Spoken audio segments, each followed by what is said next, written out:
Welcome to Rebel Cities Ask Me Anything. We are going to be answering the questions of our audience who have funny questions and also very, important questions too. So, talked to my cousin yesterday. He's convinced that reform are different and will end the two-party system. Farage is a man of the people. This is a quote. This is not said by me. I would just like to affirm.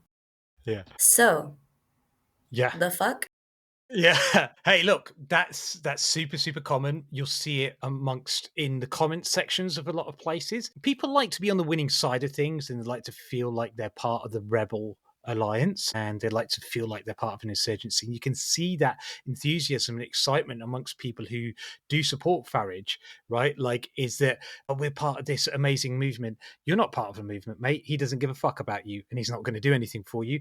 Also, he's not going to do anything for his own members. Like, he gets people quitting and leaving his organizations all the time because they realize, oh, it's just a dictatorship of a guy who likes to pretend that he's a man of the people. But more than that, and this is a really difficult thing, he is of the two-party system. He, like most members of Reform, are failed Tories, actually. They're former Tories that failed. Privately educated, banker, he's just a run-of-the-mill bureaucrat who looks a bit like a Toby jug full of piss. But outside of that, there's not anything particularly different about him. What is different about him is merely the fact that everyone who's already in the establishment and in particularly the established two parties and the media that supports those established two parties treats him as if he's different. And that's their problem. If you wanted to beat him, if they genuinely wanted to beat him, they would just say, he's one of us. But they don't want him to do that because then they would have to admit that being one of us, i.e., being one of them, is shit, is something that everyone hates, right? And they'd have to admit that to themselves first and foremost. So instead, they make him out to be the big boogeyman, a horrendous, awful human who represents awful politics. And don't get me wrong, he is a lightning rod for shit bastards, but he's not any different to them. I actually did an event with Green Party members and they were talking about like how do they combat that, because their main thing that actually they're dealing with on the doorstep is Farage. It's not Labour supporters, Conservative supporters. They're not having to win over those. It's Farage supporters.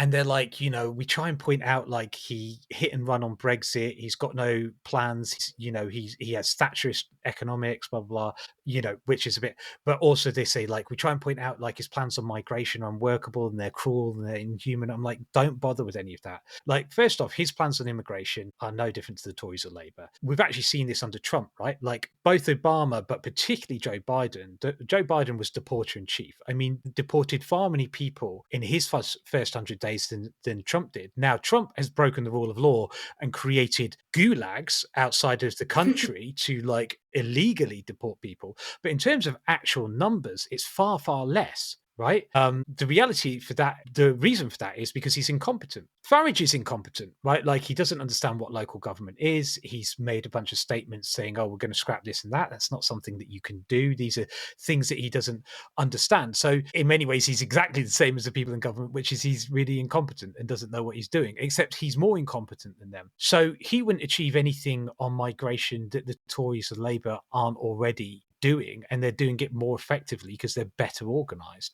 We discussed on the News Club podcast how cruel and punitive the Tories and Labour have been to disabled people, to the working poor, to the unemployed, to now to trans people. Like it's not like anyone is going to get a rougher ride necessarily because of Farage. And by the way, that's what his supporters want. Having said all of that, obviously there are reasons to be worried if you're a progressive, what kind of message he's popularizing and what kind of message he's making acceptable to everyone. But when he gets in, obviously, because he has no respect for the rule of law, he will destroy a lot of liberal institutions that provide protections for us. His cruelty will only be sort of bounded by his incompetence, right? And thankfully he's seemingly quite incompetent, and I don't see how he could manage a mass party. But that doesn't mean that he won't be the next prime minister. He probably will. And I think we should be prepared for those destructions, those institutions. And internally, we should be having those discussions and saying we should be ready for there being like a significant change in the institutions of this country. And I think that person is right in saying he will sort of break the two-party system because it will probably be a reform conservative coalition government. that makes up the next government, in my assessment. So, anyways, those are all practical assessments. But when you're talking to your mate, you just, and this is what I said to the Greens, is that don't make any of those arguments. They're too complex. There's too many things. Some of the things that you're saying you're against, like, the cruelty of his migration policies, people are going to be for, right? There's no need to get into any of that. You just go, oh no, it's just another one of them. I mean, he's the guy that Mm, they put forward and started putting on the BBC when Occupy and UK and Cut and everything like that became massive 10 years ago. And most people aren't going to remember that. But just say, hey, how can he be like an outsider if he gets to spend so much time on the BBC? Like, he's more popular with the BBC, the establishment broadcaster, than any other politician. He's like literally the face of the BBC at this point, right? Like, mm. that's what you say to your mate. You say, this guy's the face of the BBC, who everyone hates. He's a failed Tory banker. He's the same as the rest of them. Like, he's just what they put out there to pretend that there is a difference. And it's just a lie, mate. It's just a lie. They're trying to pretend that you've got a range of choices. You don't, right? The only choice we've got is whether we get some pitchforks and run up on them or not. Like, our only choice is, we all going to band together 99% against the 1%, or are we going to keep picking red team, blue team, purple team, yellow team? So that's what you say. That's all it is. He's the same as the rest of them. In reality, in a nuanced world, we recognize their differences and differences that are going to pose particular challenges for us. But to your mates, he is just the same. Gonna bring the same problems, same issues, same everything. Thank you. Next question. I'm a highly masking autistic person who often ends up chairing meetings with other neurodivergent folks. What a start of a sentence. Highly qualifying start here. The issue is some of them can't read the room. You know what? This putting the meetings things aside, I think we all have that. Yeah. We all have those kind of people in our lives. Whether or not we call them autistic is another thing, but we know there are people in this world that really really struggle to read the room. Yeah. Most people. Yeah. So some of them can't read the room, end up dominating the meeting, and derail things to the point where even the hardcore activists are running for the hills and never return. How do I manage this without sounding like a dictator or worse, a massive dick? I think you have to embrace being a massive dick. I think you're going Mm. about it, your identification of the problem is slightly skewed. As I say, this is the majority of people. This isn't a neurodivergence thing. It's particularly, by the way, prevalent in older people, particularly older men who are used to sucking up all the oxygen in the room. It's prevalent amongst people who are part of all. Yeah, I know. Giggle at that. Okay. So what? I'm a guy with a podcast, right? Like, just let me speak. Just let me speak, Em. Like, I get one place to do it, which is everywhere. Right? Mm-hmm. So it's also people who are in particular political or even religious sects who come in and ruin meetings in this way and go on. You have to embrace being a dick. This is what I learned over many, many, many years of being a facilitator, is particularly when I did community organizing, and it was at the height of the cuts when the Tories came in, is we did big community meetings for people with, huge range of problems that we're dealing with, whether it was bedroom tax, disability, joblessness, poverty, food banks, like, homelessness, illness, chronic, problems of all sorts, right? And everyone's got their problem and they want to bring it to meeting. But do you know what? The people who were the worst were the people in the political sects. They couldn't read the room and they were quite willing to waste 200 people's time. Remember, if there's 200 people in the room and you speak for a minute, you're using 200 minutes, right? Like, that's what you're doing. And they would not read the room, or they would read the room and be trying to convert them to their sect or whatever it is. But it's because a lot of people come into these things and they're never given any rules to abide by. They're never given any guardrails. So you can say to people, look, there'll be plenty of space for chatting after this, or in the chat group, or on the social media channel, or something like that. Or you even create inside the meeting breakout spaces so that people can get into groups of 3 to 5 maximum, so they can talk and get it off their chest. Another thing I've seen used very successfully is when you feel like you've got a lot of people who need to talk, you go around the room, you say, I'm giving everyone 1 minute, and you give them a timer. And you give them a minute to say, like, what's the most important thing for you that you want to get out of this meeting? Or you just want to tell everyone here, whatever, it could be completely irrelevant, right? And people get it off their chest. And often when you get halfway around the room, people go like, no, they said what I needed to say. That's great, but it gets everyone off the chest. But you have to come in at the beginning and set rules, right? The chair has to preface this with a reason. So you have to emotionally engage everyone and kind of flatter everyone. You say, it's so wonderful to see you all here. I know we're here for a really important purpose, and I know we all feel it, and I know how important it is to all of us. And because of that, we're going to make sure that we respect each other's time, and we're going to not take up too much time and not get too derailed. And then take it on yourself. I'm terrible for this. That's why I'm going to be chairing. And I'm going to help us not get derailed.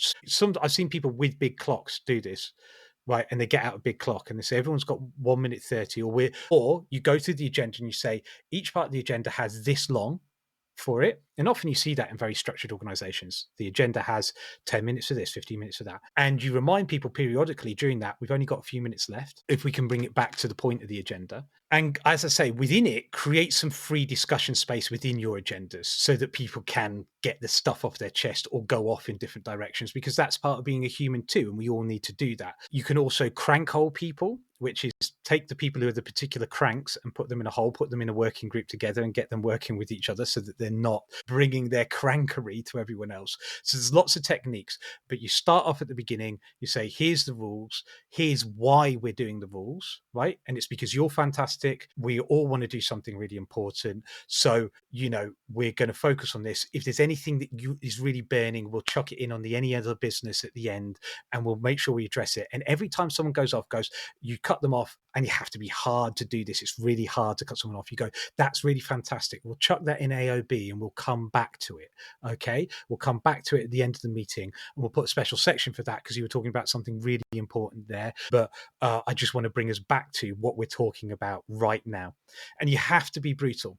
And if the chair isn't doing that, if the facilitator isn't doing that, then you need to take them aside and say, this is what you need to do. And if you're not willing to do it, can we get someone in who will? Or do you want someone to work with you to do this?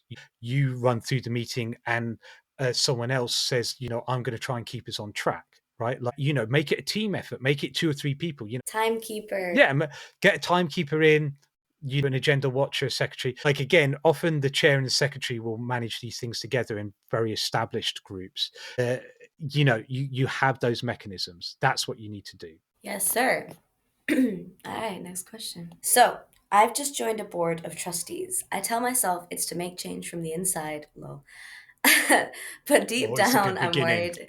But deep down, I'm worried I've just become that liberal, in caps, at liberal, collecting CV brownie points and mistaking cultural capital for meaningful action. Is this legit community work or just ego in a sensible blazer? In brackets, I'm doing it to gain cultural capitalism as I'm an EDI officer, needing to ironically diversify my career. Please send help and advice. What's an EDI officer? EDI is DEI. The Yanks call it DEI. We call it EDI, which is Equality, diversity, inclusion. yeah. So they've become an EDI officer, which is sad to say a hyper middle class role, right? And there are arguments around whether it performs any utility beyond what human resources does.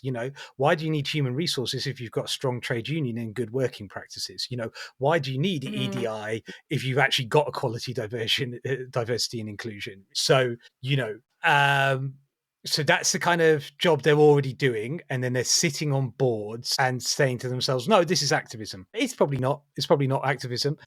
Having said that, look, one of the most horrendous things in activism is that great people cannot get money because they're not good at filling in forms or aren't basically upper middle class, and know the rules and the systems and the network and all of that kind of stuff. Anything you can do if you're a trustee in an organization to help ordinary people who are not good at navigating that shit, that is of value. If you don't get to do something like that, if you can't somehow siphon off some funds or some resources to someone cool, who deserves it and needs it, then it really isn't activism, and it is just getting your CV brownie points. And fair fucks, if you've got the time to get CV brownie points, then do it. I heard someone say this about the American empire as an American. He said, at least we used to all enjoy it. That's the point. If you plunder the world and destroy everything, at least we could all get on the same page that this is for us and we all get to enjoy the riches. But now we're not even enjoying it, and I think that's disrespectful to all the people we're killing. What a take. Yeah. I think the same is true if you're doing something that you know to be meaningless and purposeless, except it's enriches your life. Embrace that if that's what you're going to do. If you are going to be selfish, just at least enjoy it. don't do it with the level of guilt, because that's the worst. That's the worst. It means you're not going to do it well. Also, it's really patronizing and disgraceful to all the people that like are getting oppressed so you can have the opportunity to sit on the fucking board of a thing and wank about. Like, at least enjoy it. If you're not enjoying it, don't do it, because for all, like I say, there's a kid at gunpoint right now being forced to mine in the Congo the coltan for our phones, right? That you're listening to this shit right now on. Okay, right? That child deserves you to at least be enjoying the fruits of his slavery, right? Like that. So enjoy it. But better than Yeah. that, maybe do something completely different. Yeah, yeah, yeah. Sorry, that was going to be my next point. If you're going to do it for selfish reasons, do that, embrace it. And if you can, whilst you're in there, support someone who really deserves it, or support a cause that really wouldn't get that support if you weren't there, then do those things. I think you should be open, though, about seeing that it's probably quite useless, and that if you're an EDI officer, you're probably already quite middle class and have enough privilege, and you're probably not the kind of working class person that should be on the board of a trust that would actually be valuable, and that maybe, yeah, you should do something else. Also, like the structure of the trust is like a very dissatisfying thing to even think about in the first place, right? Like going back to this idea of like human resources, equality, diversity, inclusion, like this shit becomes redundant when you exist in a community where like you are the diversity. You know what I mean? You are the where I don't know, it's like structurally necessitated, and therefore it's like so long as you participate within that given space or given structure or given workplace that is of that nature, you are going to continue perpetuating something that you dislike, so long as your politics are supposedly like not liberal but rather further Radical. left Yeah. or radical, or whatever the fuck people like to call it. I I don't go care. with radical because like left looks like you've picked a side, Yeah. and you're against the righties. But no, I'm just, I go with radical for the time being, and I talk about the movement, rather than a particular movement or a particular side. Just so Mm, you know, that's a bit mm, of my language that I use, and mm, hopefully it's useful to the audience. It may not be at the moment. That's what mm. I've settled on. But please give us any responses to that that you want. I keep thinking also because the second you said that, it makes me think of like, when like, putting work in like activism, whatever aside, just on like the personal level, right? You keep doing something. This is on me. This is me. This is my story. You keep doing something and then you keep complaining to everyone that you keep doing it, but you keep doing it. Yeah, And then last night you just accepted the fact that you were going to continue doing it and you embraced the desire to do the thing that exists on some kind of level. Otherwise you wouldn't do it. And then in embracing it, you found yourself so much more satisfied and happy. yeah, and that's why I start. I can say that anecdotally, that's where I was. That's where I am now, and that's where I was 12 hours ago. Yeah, there So, we go. Right, like, and by the way, it's something that I said to you off air before, right? Like, if it's something you're going to do anyway, then the least you can do is enjoy fucking it. enjoy That, it. and Fucking that's why enjoy I it. started off with that thing, right? Like, if you're going to do it anyway, don't ask me to absolve you of it or Do tell it you it's well. worthwhile. It's not. Do it well.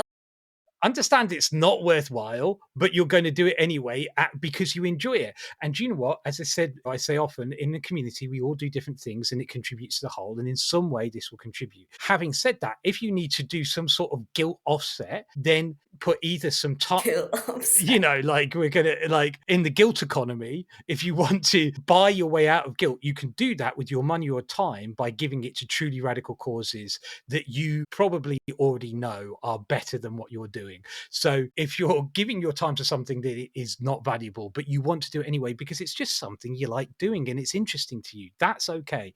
Enjoy that. Then also donate some time or money to something else if you can. You usually got one or the other free. You've usually got a bit of money or a bit of time. Put that into something radical that actually does create meaningful change. Okay, next question. Can political art actually count as activism if the artist is basically a recluse who's never spoken to a normal human since 2007? I have a, in quotes, list friend calling their abstract painting, in quotes, climate grief radical. But it's literally a blue square with a sad title. Is there a gentle but effective way of telling them that aesthetics alone don't topple systems? Ideally via a book because I'm too scared to say it to their face. That's another one. You know what? Wow, That's it's a so true. really There are so many friends. There are so many friends where I'm like, I want to tell you this thing, but actually, I don't know how to say it without insulting you. well. I mean, in this case, I think you need to take a back seat. Everyone hates the artist until at some point the artist does something that they like, or they just always hate them. The point, like artists tend to be recluses. They tend to work on things uh, cordoned off from the world, exploring their own mind and their own things. And I want to create space in the world for art and political art, like the Harlem Renaissance and the art of the Black Panthers and situationist art of the 60s and the art aesthetics of the punks and the new romantics and blah, blah, blah. These were created by people who did have high minded ideals. They may not have met many people. Some of it you may think is absolute bunk now, or people thought it was bunk then. People may have thought it was radical then, and a lot of people thought it wasn't radical enough in any way. The beauty of art is that it is subjective and that it does have no value, and you're not the person who's going to be able to decide what that value is. I'm just glad that CJ would disagree with yeah. you. No, but CJ would also say that their responsibility is not to the audience and to perform for the audience. Their Mm. responsibility is to not create art to have some extrinsic value that you have put a value on, whether that be a monetary value or it contributes this amount to the revolution, right? And it's going to engage this amount of people because they've engaged those kinds of people or whatever, right? It's not really for you to be judging your mate on like the way that they approach art. And having said all that, I hear it and obviously want to puke in my mouth and think, like there are pretentious artists that make us want to pull our eyeballs out all over the place. And quite frankly, I think everyone has an instinctive reaction of loathing to them. So my instinctive reaction was to feel that loathing as well. And then to balance it out with the fact that I support arts and culture and us creating things. And that means sometimes, even though you dislike the art or the artist or their process or particularly their pontificating about how important their work is, like that's the bit that really annoys people and certainly me. You just got to let them get on with it and say that's sound. Now, do you want to chuck in some things that might inspire them to new things? Say, Yeah. hey, like, engage that way, like, go. Always, always. I love pointing people to things I love and enjoy. And I'm like, hey, this creator is cool.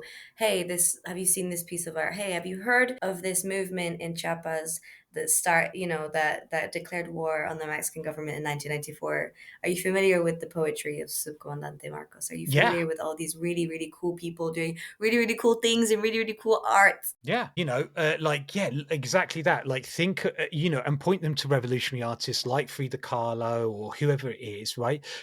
And just say, like, I love this. This really gets me buzzing. Does it do anything for you? Like, what do you think? And get them to tell you why they think it isn't good, if they don't, because it will still be engaging their mind in like critical exploration of their art. And that's where you engage with them if they're your mate. Or if like they annoy you so much that you can't deal with it, then just leave them the fuck alone. Do you know what I mean? And like let them get on with it. But like, I don't think it's for you to be policing how their art should be and what their process should be. Let artists be artists, I'm afraid. And it's a really annoying answer because like a lot of artists are fucking annoying, but that's what you're going to have to do. You have the ability to dedicate time and resources to certain things. They don't have to be something that you dedicate those resources to. Yeah. Boundaries. Woo. Okay, next question. With your massive cultural shift you propose as a way forward, how do we what the fuck? This is in reference to the News Club podcast, I believe. So I think what was it? Okay, sorry, Mrs. Grammar. So, with your massive cultural shift you propose as a way forward, how do we organize it? A takeover? Whoever Organize it wrote this, organize it as as a takeover. takeover. Yeah, I think that's what yeah, Okay, yeah. okay, one more time. How do we organize it as a takeover? Yeah.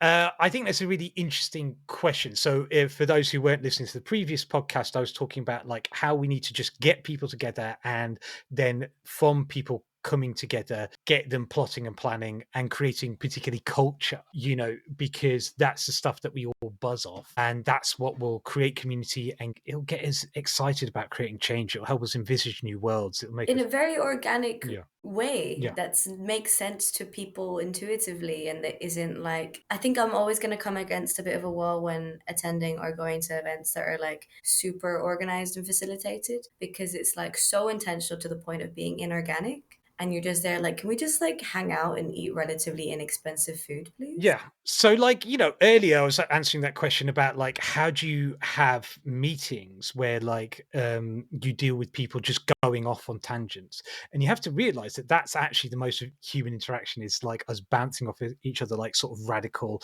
atoms that are just bouncing around and going off on tangents.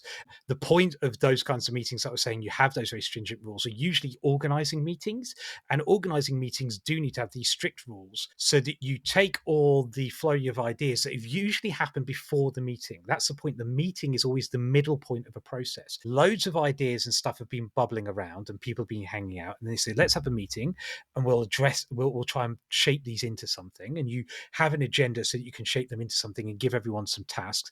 And then all the stuff happens after the meeting to make it real, right? That's the process.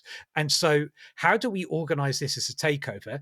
That's how, right? You get people together, you then have a meeting, and then you make actions occur from the meeting. That's as very simple as that. But I think what the questioner is really alluding to is like, how do we organize it as a takeover of society? Like, how do we say, okay, let's all fly the black flag and run up on the Houses of Parliament and execute the bad guys? Do you know what I mean? Like, how do we make this a cultural revolution where we like say, this is what we're for and this is what we're against, or like, all of that. And I really hate this answer because it's really postmodernist. It sounds kind of like woo, but after 25 years in the movement, I think we need roadmaps, not blueprints. We don't need to create our perfect sci-fi world and say, okay, we're all creating culture to achieve this end. Because by the way, we've seen so many examples of that in history, not least the Cultural Revolution in China, which leads to the death of tens of millions or hundreds of millions of people. They never really work. You can't really direct creativity like that. When you direct creativity in that way, it's usually in service of the powerful or someone who's about, or some group that's about to become the powerful, right? And so you can't do it. Like I always say to you, like, worst anarchists are the ones who call themselves anarchists. Like, the best organizers are people who don't organize with any open political philosophy, because their political philosophy comes through their actions and through It's what they about do. what you do, babes. It's about what you do. It's not about what you say, it's all about your actions. That's always going to be a conflict for me. It's always going to be something that sits in the back of my mind is like, be that for myself or others. It's like, you're saying the right thing, but what the fuck are you doing? Yeah. Like, you have the right politics, whatever the fuck it means to have the right politics, sure, but like, what the fuck are you doing? Yeah. So Did you say hi to your mom today? Did you tell you love her? I mean, assuming you have a good relationship with her. Have you checked in on your friends, and do you apply this supposed care for the world to your like inner world? Do you do that? yeah, and more than that, like, the process of coming up, i.e., with the blueprint, not the roadmap. The roadmap is get people together, get them being creative, have a meeting, make some actions See what happen. happens. That's a sort of roadmap. Or you could even have a roadmap of, and then we build an organization or coalition or something like that. Whereas the blueprint is, this is the world that we want, right? Like, this is my perfect sci-fi world. You're always going to be able to fall out with each other over that. It's never going to create the unifying moment that you want. What it is going to create is an in-group and out-group, the people who do agree with that and the people who don't. So that it will never work in a practical sense. It also has never worked. Generally, people getting together and working out what it is that they want the world to be like, and the way to and what they're really against and what they'd like to change, working out, then having a meeting and working out how to act on it and then acting on it, is how we get a weekend, bank holidays, 8-hour working days, the end of slavery, the end of child labor laws, women's suffrage, blah, blah, blah, right? And not just those civil rights, and economic rights, but also it's how we get art movements and music movements and cultural movements, theatre and TV, that move us and shape us and make us the best. So we can't create a blueprint for that, because people have to work that out for themselves. And as I said at the beginning, I hate this answer, because I've wanted for so long, and I think most of us do, want us to be able to say, right, we just get everyone on the same page and we all run. It's the 99% versus the 1%. And if we all go at it together, if we just give everyone the right thing to get behind, we'll all move towards that thing together, or we'll all move against that thing together, and it'll make sense. We always want to try and make sense out of chaos. That's human nature. Of course we do. We're looking for stable environments. We're born to try and survive. And so we're constantly trying to create something stable. Even when we're trying to create change, we want to like have a stable way of doing it, like a clear idea what we're we're for and against. And often I'll argue for that in terms of that's the way that you want to build communities. Like, here's the thing that we're for and get people to be together for it. But overall, as a movement that changes everything, we probably can't. We just need to start off with getting people together. And that in itself, right now, is a radical act because we're so atomized. So So fucking alone. we're so alone, mate.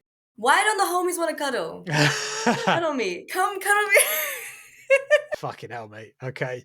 All right, bleak. No, I mean, look, I we're wish we would do that. I wish we would put more people. I'm sure there are people in this world that like live like more in community, and good for you. But it's sad because I think the majority of us just don't. no, no, and yeah, and we've designed an addictive piece of technology in the phones that divides us from each other. And I know people think that that's sometimes a moral panic. I think it's just a practical reality. We also have an economic system that has divided us up, that has dehomed us, that has destroyed community by there being churn and movement and poor paying jobs that exhaust us and make us unable to interact with each other, and the commercialization of every pastime, of every leisure pursuit, of every passion and hobby has again atomized us. And so that's actually our first step. And what was it? What was the way the questioner put it? How do we, How do we organize it as a as a takeover? takeover?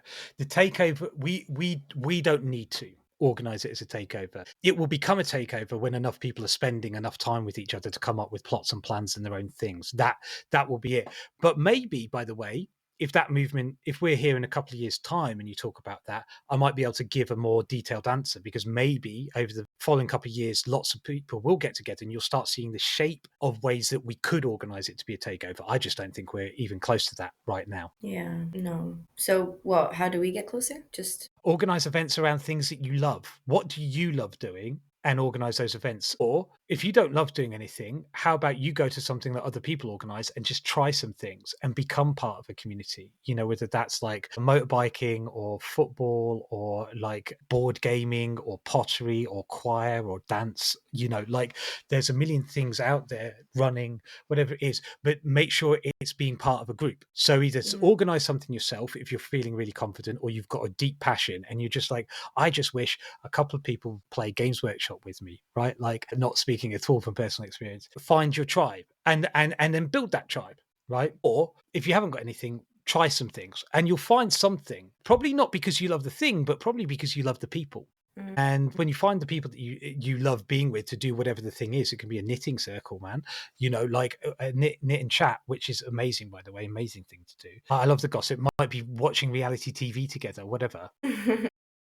Then do that, and then bring who you are and what you want to do to the world, and reach and say, hey, could we do what we do but in support of something really cool and maybe political and solidarity? That's the gap. Yeah, That's the thing that I move think it there. I really want to move to, because I think there's so many spaces I can go to and join, and I'm sat there completely dissatisfied because no one cares No, about no, freedom or something no, like that. I don't know. but they do care about what they do, right? And like, if you it's what Jane McAlevey calls organic leaders. If you become part of a community to the point that people look to you, whether you're running the group or not, but because you're like someone who always turns up, always puts away the chairs at the end and chats with people and follows up with people, and it's just like, just because you love your crew, right? And you love what you do and you help, do extra activities. When you go to the crew, hey, look, I was thinking we could do something in solidarity with the people of Rojava, of Gaza, of Yemen, of Sudan, right? Like, there's this really cool group that does something here. I think we could do something in solidarity with people,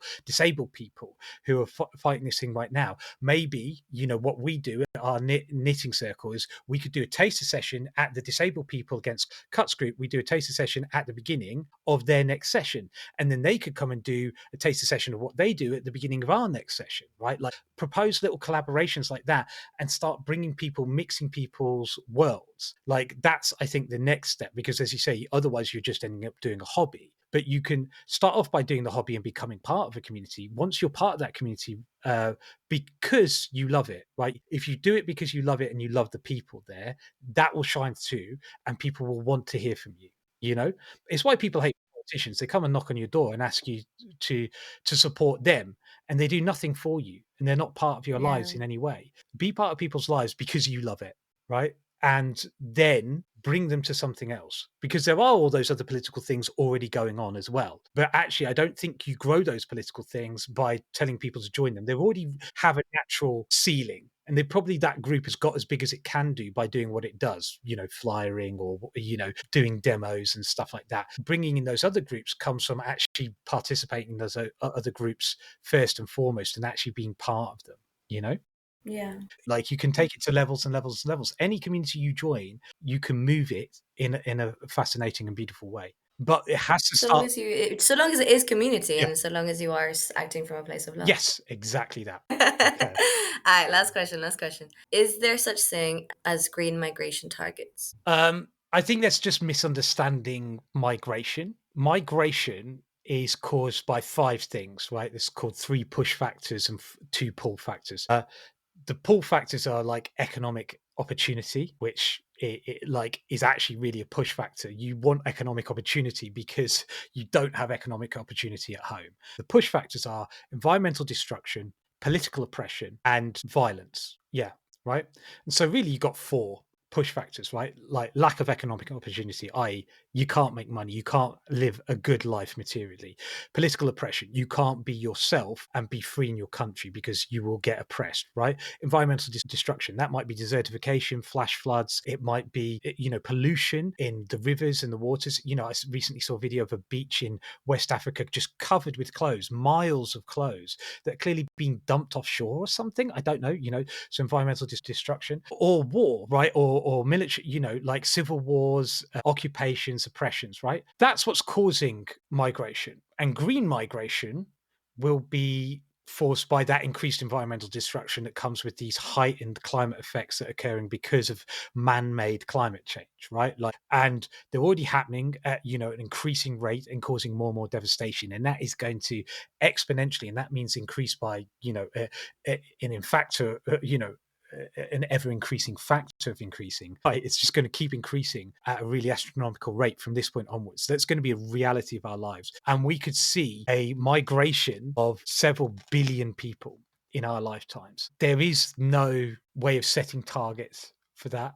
There is no sort of managing that. The only way to manage migration is to not destroy the planet. That's the reality. That's what everyone needs to get on board with. If you are anti-migration, it's understandable. I actually genuinely do understand that. There are cultural challenges. There are the material challenges are overstated. Like for instance, the lack of housing in this country isn't because we don't build enough or because there's too many migrants. It's because too few people own the housing. There's actually enough empty houses to home everyone in the country. We all live in places, we all live in houses. It's just that a small number of people own all of them. Like the cost of living here is caused by a very small amount of people.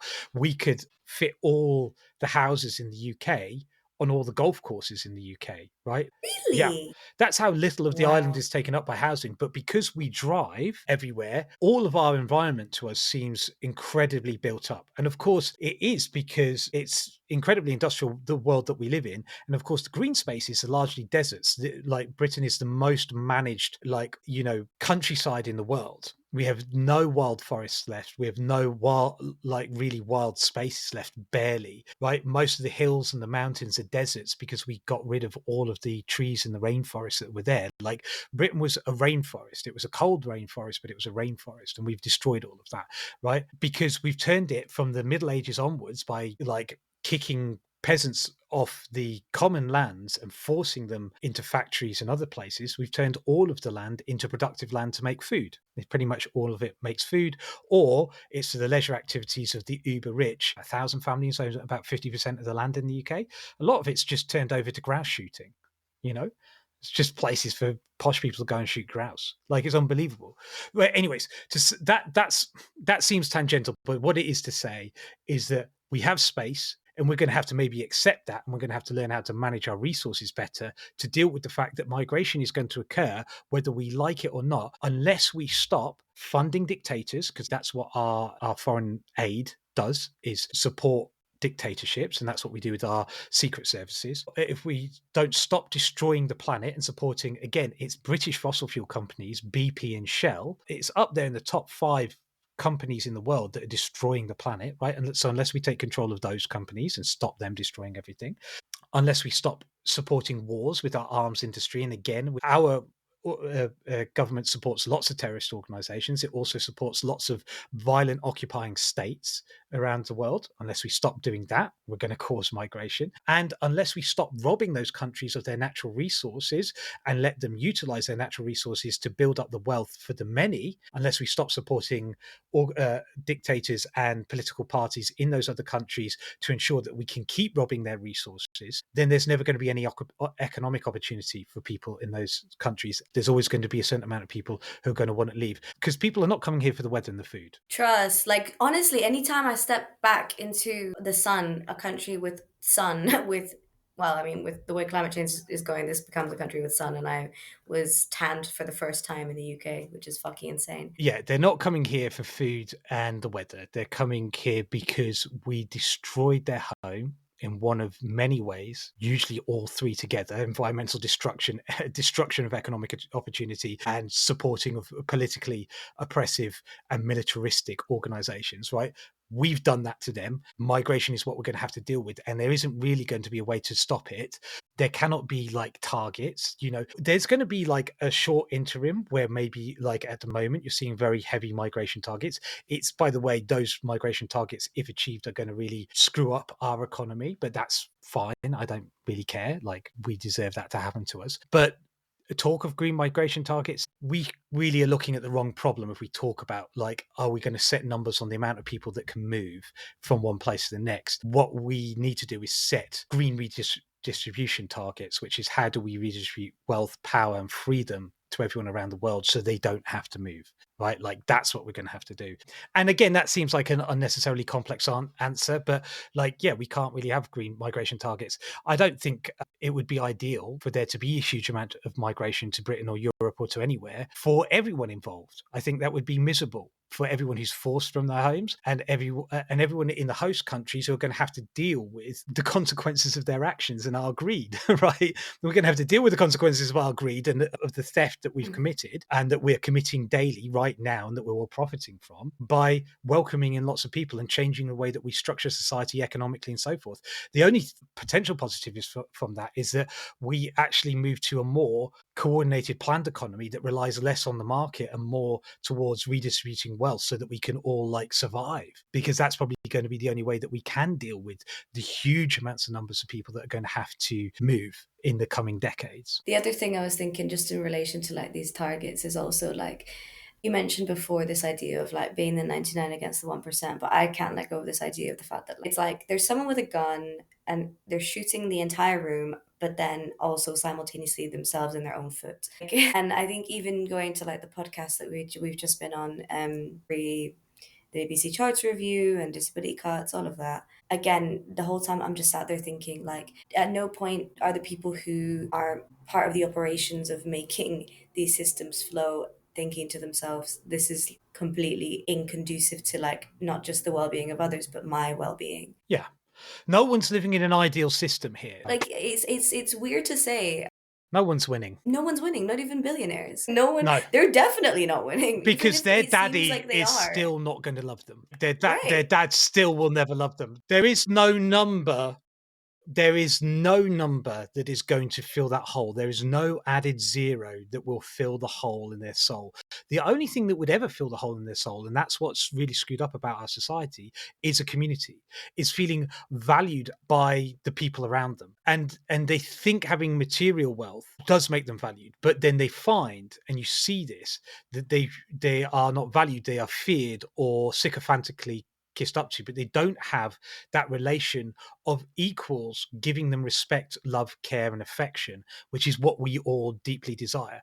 And that's why unequal societies are incredibly unhappy, because everyone is unhappy. And it's why I've said before, like, the highest rate of suicide in the UK are privately educated men, right? Because they create systems of violence within those schools that are like the casual violence within a state school is something to behold. Certainly in my area, it's incredible, and there's a fair amount of it, certainly in British culture.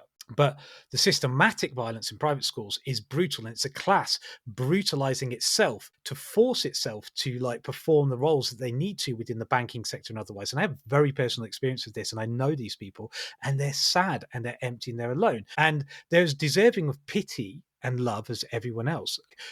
We are all being fucked by a sort of idea that we've come up with of the world where we all feel like we have to fulfill roles, or when we don't fulfill those roles, we feel guilt because we're not doing it. Even those of us who are radicals, who are like trying to step outside of it and do different things, whenever we're not got the house and the kids and the on the ladder and stuff like that, we're always having to feel a level of shame when we're out in the world and we're dressed differently, or we know that we're not doing what other people think that we should be doing. We have to carry that shame and guilt with us. We've all, and it's we're all But carrying that guilt and equally, shame, and that's why I come back to that cultural thing. Is actually we need to get lots of people in the same space as each other, kind of enjoying each other's company and creating new ways of thinking and being that destroys that kind of guilt, because we've all created a system that none of us are winning from, none of us like, but also none of us are really conscious of that, and very few of us can put it into words. It's just a nagging sense of unease that everyone kind of lives with and squashes down as much as possible this and is what cracks I on. think as well. It's like, because I'll enter a space and I think to myself, you're unhappy in this space. I'm unhappy in this space. I know that you're an asshole that has all these very unfortunate qualities, and yet simultaneously, I think to myself, do you not sense that in yourself as well? Do you not dislike yourself as well?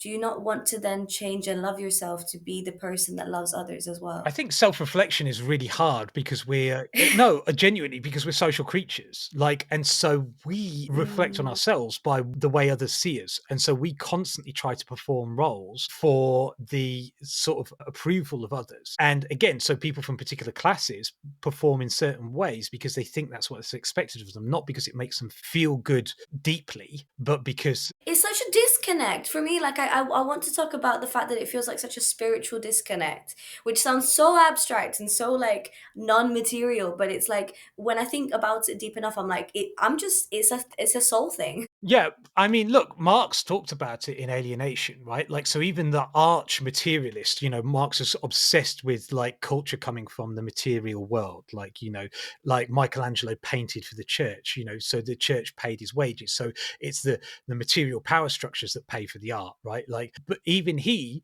came up with this term alienation. He was talking about factory workers, like how when you're alienated from your labor, you're not fulfilling your species being. The reason to is to create something that has value to you and to your community, and that you see the value of it. And when you're putting the head on a pin repeatedly all day, every day, you're divorced from it. But in reality, everyone is living that alienation. We're all alienated because we're all doing something largely that we think is valueless.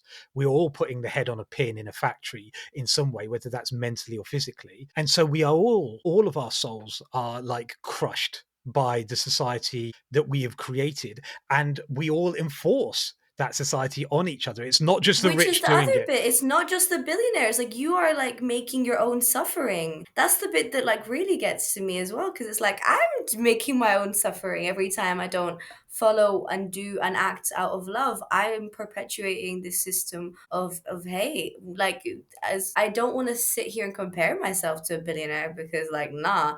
But at the same time, it's the same act in many ways, Yeah. just on a different. I don't It's know. always it's all the same act, but also the hopeful thing is that so many times throughout human history, almost all of human history, we were all constantly breaking out of that. And every sort of set of social structures that we've created and performance that we've created, we've also had large groups of people step outside of that and go, no, actually, no, that's come on, guys, we're making ourselves fucking miserable here. There's a better way to do this, and we're constantly striving for it. Like for that thing, Shakespeare said, "How like God is a man, how angelic in apprehension." We're like apprehensive about finding the truth, and we're constantly searching for it. And that again is why we got to come together and create things together, and we will do those things. We become closer to our species being when we're together creating things together to achieve something together, and that's the beauty of what we can do. I'll leave you with this thought and we have to finish here. Is you might have seen recently the meme on the internet, like, what if, who would win, 100 men or a gorilla in a fight?